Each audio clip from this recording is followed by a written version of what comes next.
for months. I think you just saw, over the weekend in particular, this sort of onslaught of news and sort of changing posture in Europe, and the president was not present at all in the sort of, living rooms of the American people. We were seeing newscasts of these vacuum bombs and whatnot, but no sort of visual image of the president doing the kind of behind-the-scenes leadership that you just described. And I do wonder if that is on purpose or if that just happens to be the way the schedule worked. Well, the president was at a memorial service for a family member yesterday, and he was with the family on Saturday. And so that was his priority this weekend, or one of his priorities this weekend.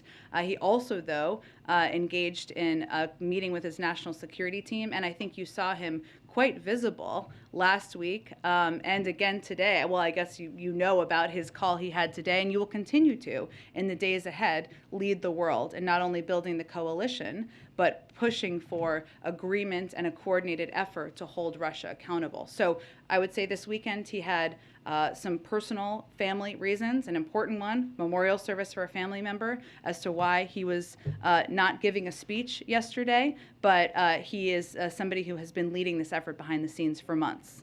That agreement. And then after all of this, what is the stance of the U.S. and buying Russian gas at this point? At this point, are we ready to pledge not to buy any more Russian gas? Well, as you know, it's really. Let me give you actually kind of an update on this because I think there's been a little confusion. One moment.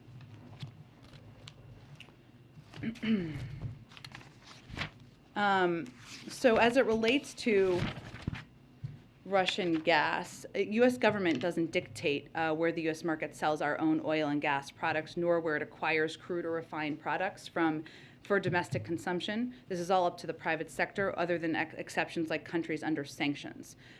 So the U.S. refiners currently importing Russian products are largely legacy refinery operations tooled in Hawaii and Alaska for certain supplies because of geography, and imports to the Gulf, both of certain refined products and of crude, as refiners in the Gulf mix crude supplies to meet the needs of their particular refinery designs.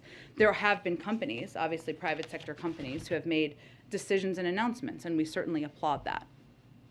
So, can you just explain, though, what you laid out at the beginning? Because I'm a little bit unclear. You just in layman's terms, we are not going to be making any policy from the U.S. government that would prohibit the sale or the purchase of Russian gas, then, because it's not something that we already do? We haven't ruled out that, but I think what I wanted to convey is what is accurate about what happens now and how it currently works.